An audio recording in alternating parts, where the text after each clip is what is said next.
very lovely good evening, and of course, you are watching the Millennium Evening News with me. Headline: ARB reduces fuel prices. ECZ proposes to introduce e-examination. Zambia agri sector risks collapsing. News fast. In international news, former Pope Benedict the 11th dies after 95. And in sports news, former Congolese footballer recalls playing against King Pele.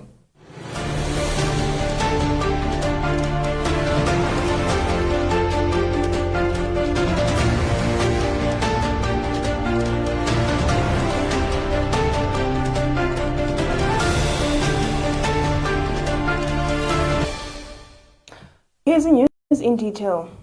The Energy Regulation Board, ARB, has adjusted downwards the pump price for petrol and diesel for January, despite the dollar recording a slight gain against the kwacha. ARB Board Chairperson Reynolds Boer says the pump price for petrol has reduced by 1 kwacha 14 ngwe to 24 kwacha 49 ngwe, while the pump price for diesel has reduced by 94 ngwe to 26 kwacha 44 ngwe. Mr. Boer says fall in oil prices at the end of November was attributed to central banks aggressively raising interest rates to counter surging inflation, triggering fears of a global economic shutdown. Pump prices of petroleum products by 1 kwacha 40 ngwe per litre for petrol, 94 ngwe per litre for diesel, and 47 ngwe per litre for kerosene. Further, the Energy Regulation Board has adjusted downwards the post-airfield price for Jet A1 at Kenneth Kaunda International Airport by 16 ngwe per litre. At the last price review, which yielded the December 2022 fuel prices, the average price of petrol, diesel, and kerosene in the Arab Gulf international market was $94.45 per barrel, $127.60 per barrel, and $118.97 per barrel, respectively, compared to $78.68 per barrel, $106.13 per barrel, and $103.64 per barrel, respectively, for the current price review.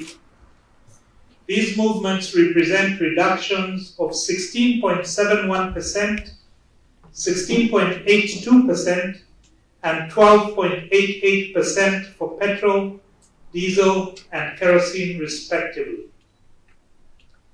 The fall in oil prices at the end of November was owing to central banks aggressively raising interest rates to counter surging inflation, triggering fears of a global economic slowdown. Additionally, China's COVID-19 restrictions also diminished demand for finished petroleum products. During this price review period, the exchange rate depreciated from 16 kwacha 48 ngwe per dollar to 17 kwacha 61 ngwe per dollar, representing a 6.86% depreciation.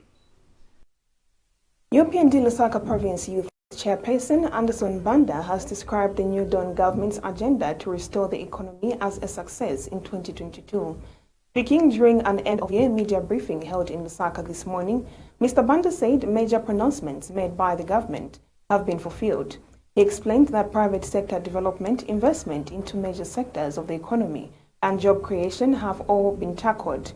Mr. Banda says there is need for the country to commend the work that President Hakainde Hichilema is doing in fostering development. He also said the works of the New Dawn can also be seen in the ability of the president to repeal laws such as the death penalty and defamation of the president. The year comes to an end today, 31st of December 2022. Many critics have risen concerning the governance of the New Dawn government. While different stakeholders, including opposition political parties, are of the view that the UPND has failed lamentably when it comes to fixing the economy, the party is confident that it has delivered according to people's expectations. Today, UPND Lusaka Province Youth Chairperson Anderson Banda held a brief to validate some of the achievements of the party in 2022. Mr. Banda says major pronouncements made by the party while in opposition have been fulfilled this year. Recruitments in teaching service, Ministry of Health, also in the private sector. We have witnessed companies expanding, opening up. We have seen that investment is also coming back in our country, the confidence, and also there is clearly direction being seen now where the country is heading. In a nutshell, that has not come as an accident. That has come as a result of credible leadership that we have, especially the president himself. He adds that the works of the New Dawn government can also be seen in the ability of the president to repeal laws such as the death penalty and the defamation of the president. We have seen critical decisions being made, which cannot go without mentioning them. The abolishment of the death sentence, I'm sure that was a landmark decision the president made. It's a decision which many other presidents who've been there before struggled to decide on. But within a space of a year and a few months in power, our president and his cabinet, they made that landmark decision, and we saw the jubilation. He adds that the alleged cadreism existing in bus stations and markets is perpetuated by the opposition who are sponsoring people to cause confusion. As we are crossing to 2023, my message to other political players is they should understand the environment that the New Dawn government has created so far. UPND has created an environment which calls for civilized type of politics, not stone age primitive politics of name calling, character assassination, accusation, tribal politics, regional politics. All these dead type of politics were long gone together with PF and other political parties which existed before UPND came into power. Under New Dawn government, there is a change of politics. The environment is conducive for civilized politics. If it's to differ on political grounds, people must always differ on issues and ideas. Sherry Chavala, Millennium TV News in Lusaka. The National Restoration Party, NAREP Secretary General, has commended the Director of Public Prosecutions, DPP, for reconsidering to lift the immunity which was given to former Konkola Copper Mine Provisional Liquidator Milingo Lungu. Speaking in an interview with Millennium Television, Martin Mulenga says KCM was being abused when Mr. Lungu served as the mine's provisional liquidator. He said many companies were being awarded the contract dubiously, which was affecting the operations. Mr. Mulenga said the mine was being used as means of siphoning money. Meanwhile, Mr. Mulenga believes that the lifting of immunity is the proper course of action that will enable Mr. Lungu and others involved in questionable transactions to answer for their actions.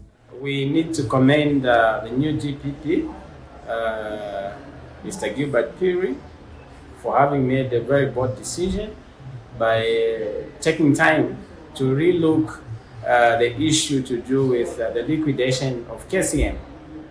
And we feel as Zambians that it was the right thing for him to do. And eventually we've come to realize that in his prudent thinking, he's made a decision as an institution to have the immunity that was given to the former DPP on the Milingo Lungu. We feel that KCM was being abused at a time that Milingo Lungu as liquidator and the people that were taking care of KCM. KCM, in terms of contracts, we all realized that there were companies that were getting contracts that were very, would call dubious. A company like that of Nathan Chanda that was barely a month and was given a contract that was worth about $17 million. That raised a lot of issues and a lot of suspicion, and many other deals that were entered into during the period in which the liquidator, Mr. Milingo Lungu, was taking care of that mine. So having been given this period where the DPP has removed or stripped Milingo Olungu of that immunity that was granted to him, it gives him an opportunity to exonerate himself through the courts of law to account for what he did during the period he was liquidator for KCM. And we feel that the Zambian people want to know how the contracts were being awarded, because as far as we are concerned, that institution or the mine was used as a way to siphon money. Now, the Examination Council of Zambia, ECZ, has proposed to introduce e-examination. ECZ Executive Director Michael Chilala says the preparations for next year while potentially piloting the project in 2024. He said that the council will ensure that areas with poor network connectivity will have parallel testing. And Mr. Chilala said ECZ will also trial e-marking beginning 2023, as this will cut down on expenses spent on markers traveling to marking centers. He said that e-marking will improve the efficiency of marking process while reducing workload on the markers. One of the issues we have in the strategic plan, Honorable, is that we endeavor to implement e-testing, especially of our multiple choice papers.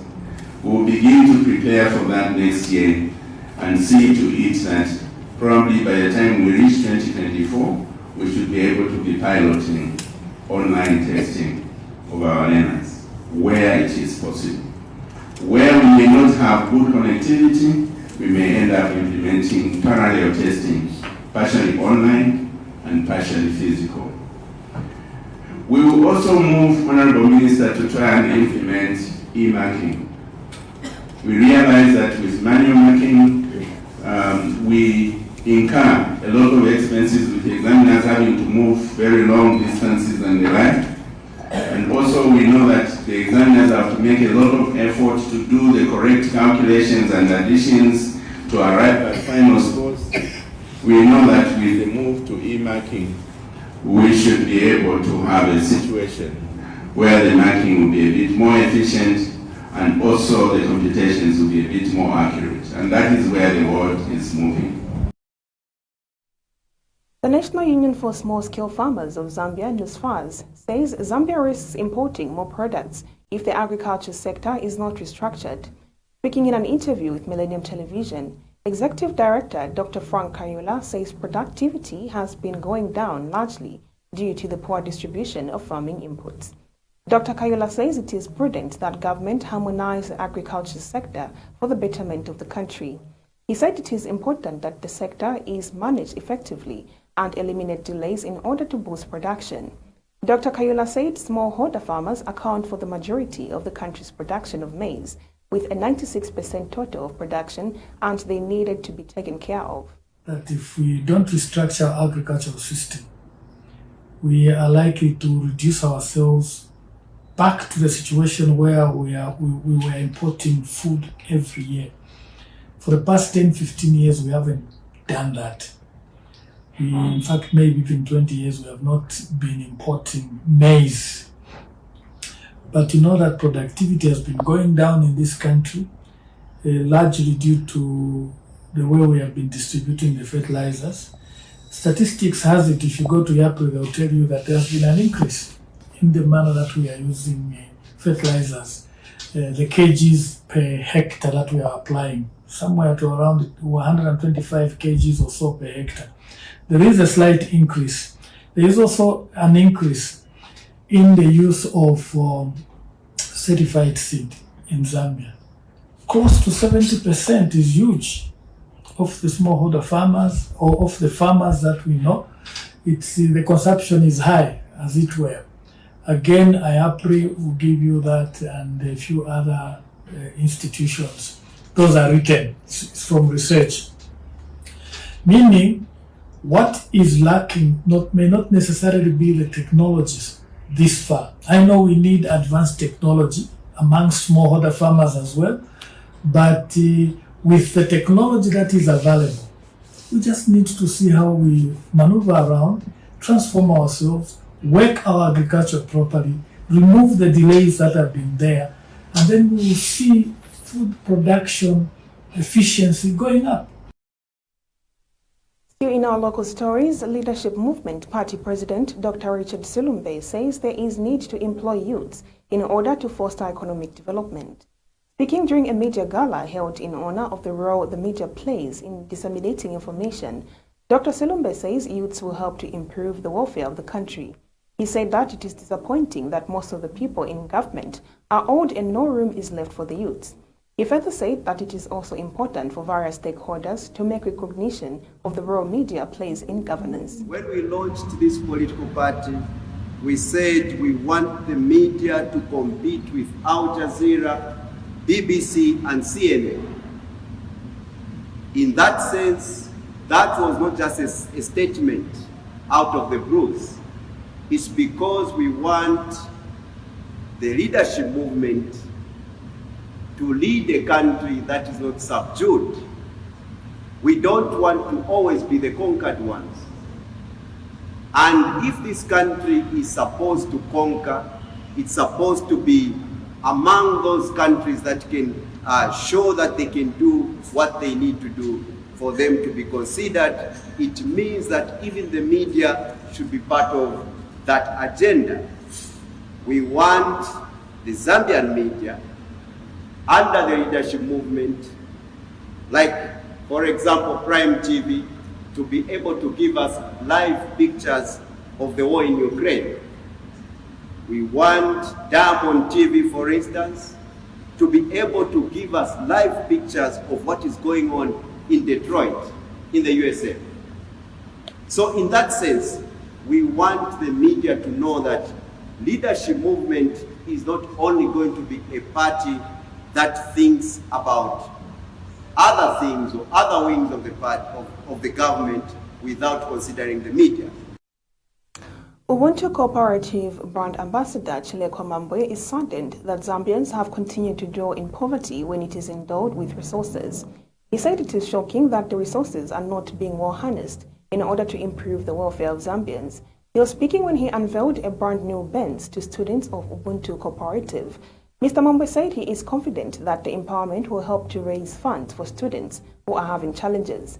Meanwhile, musician Moses Sakala has hailed the Ubuntu Cooperative for its efforts to improve the welfare of students. This great nation endowed with a lot of natural resources and yet home to a lot of poor people. Now that MOU we signed has become a reality today because it's time for us to start making money. I challenged my big man. I said, I have seen musicians come and go, but we won't see you come and go. We want you, Moses Sakala, to bless us, big man. I challenge him. And now look at what is happening. Here is Wesley. Is this a small musician you chose? Look at the other musicians we have there. These are people that have sung, that have given us enough entertainment in our country. But for how long are we going to be entertained and die poor? Go wherever people are singing. Wherever Wesley is singing, Moses Sakala, Angela Nilinda, Yo Maps. Wherever they are singing, Chile One, look at how people dance. But after dancing, what happens? Manimba muninjala. Children are not going to school. Others are dying with depression. Others are committing suicide. It's a great program and we are on board. We are talking to our fellow musicians so that we make sure that we raise this fund that is important for our students. As you know, this is the future. Because people talk about science, technology, they talk about mathematics, they talk about innovation. But this same 5% of the most gifted people who are supposed to take us to the future are not supported. People drop out in schools, in universities and colleges. So this is a great initiative that I'm encouraging all the artists there to come on board, the musicians, to support this cause, because it's extremely important for our country, for the development of our country. And with that, we do conclude our local stories for the evening. We now take a break. When we come back, we continue with more international as well as sports news. Do stay tuned.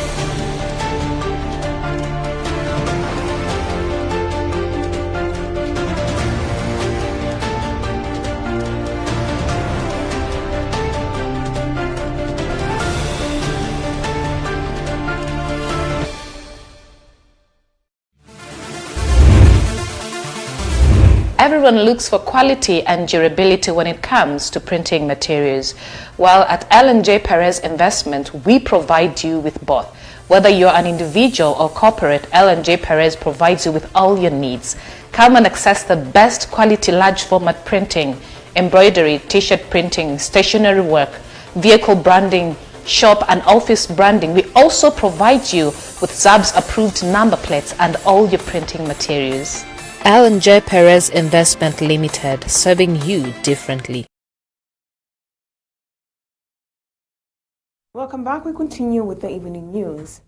Now, stories making international headlines. Pope Emeritus Benedict XVI, the shy German theologian who tried to reawaken Christianity in a secularized Europe but will forever be remembered as the first pontiff in 600 years to resign from the job, died Saturday. He was 95. Benedict stunned the world on February 11, 2013, when he announced in his typical soft-spoken Latin that he no longer had the strength to run the 1.2 billion-strong Catholic Church that he had steered for 8 years through scandal and indifference. His dramatic decision paved the way for the conclave that elected Pope Francis and his successor. The two popes that lived side by side in the Vatican Gardens, an unprecedented arrangement that set the stage for future popes emeritus to the same.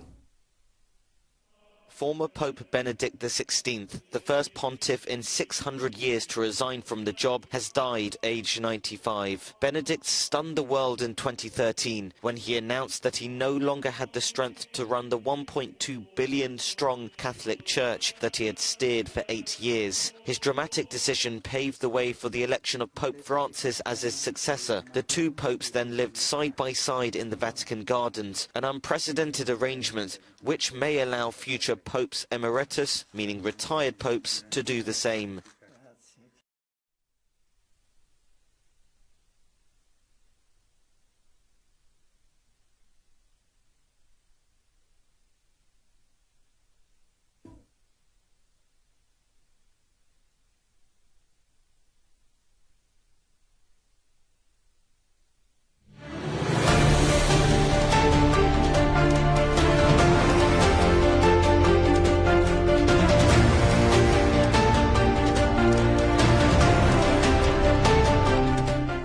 Now, hundreds of Senegalese demonstrated in Dakar on Friday to demand legal action after numerous irregularities were found in a report by the Court of Auditors on the management of anti-COVID funds, an AFP journalist noted. The crowd gathered at the Place de la Nation in Dakar under the call of a dozen civil society organizations, shouting to the thieves, "And you will not digest our billions." A large police force was deployed around the square to supervise the rally, which was authorized by the prefect and supported by the opposition, which has repeatedly denounced the authorities' theft in recent days.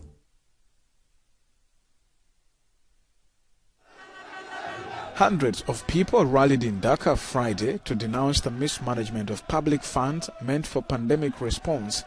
An audit report released in mid-December said nearly $1.2 billion was irregularly spent. The report points out cases of overbilling and the absence of invoices to back the spent funds.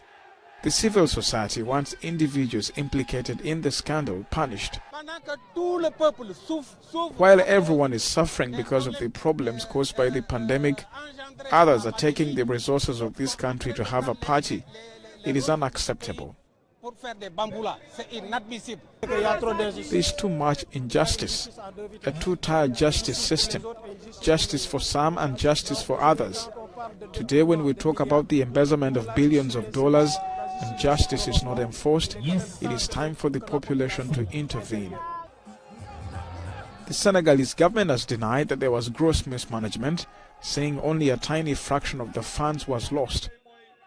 The opposition has seized on the report to pile criticism on President Macky Sall, who is thought to be considering running for a third term.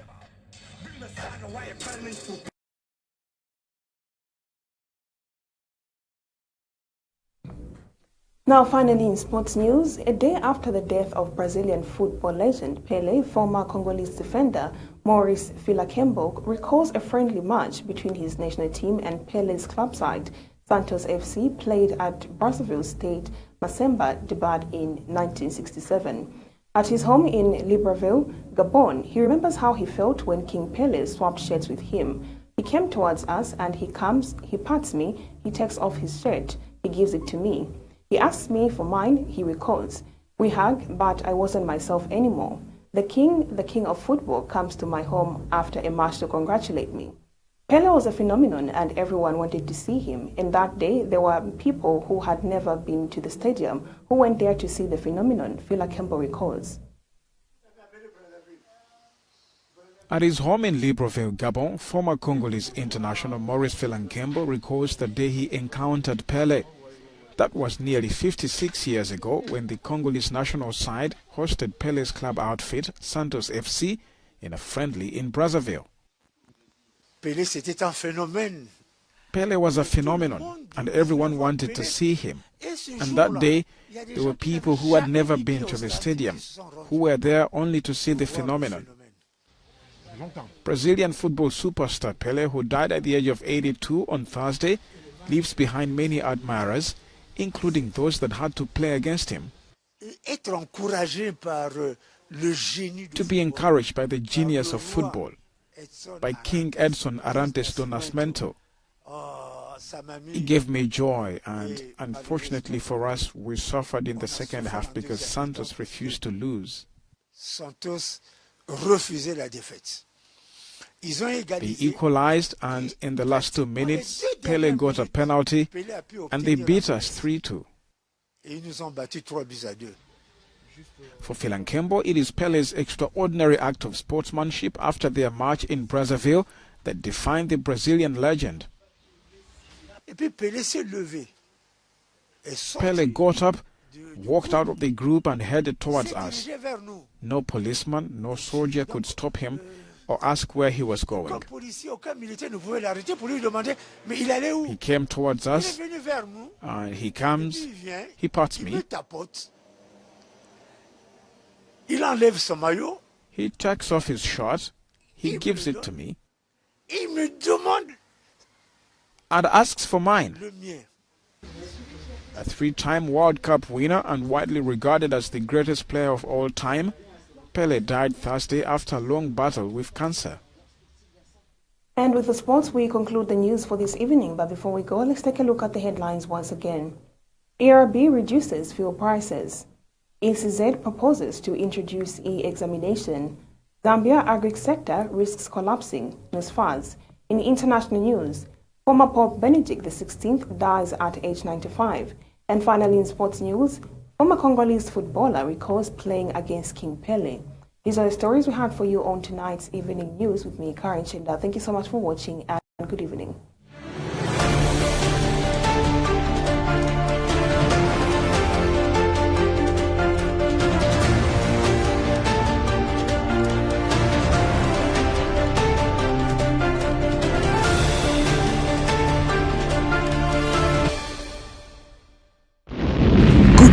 Good news, your life has changed. The game changer is here. Prophet M. Mesala and Prophetess Blessings Mesala invite you for a powerful crossover night like never before. Venue, Government Complex Theatre Hall, Lusaka, Zambia. It's a night of prophecy.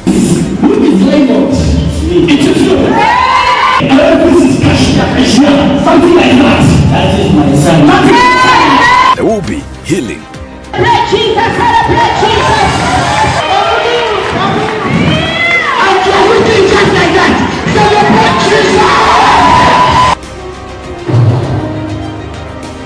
Deliverance and many more.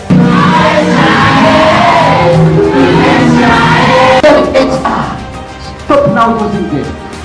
The child is the game has changed. Somebody.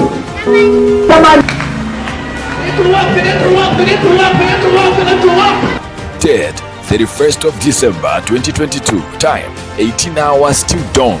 You can't afford to miss the extraordinary night of miracle with the game changer. Theme: recovering what you lost with double portion. For details, call us on 0960 492 784 or on 0961 565 012. See you there.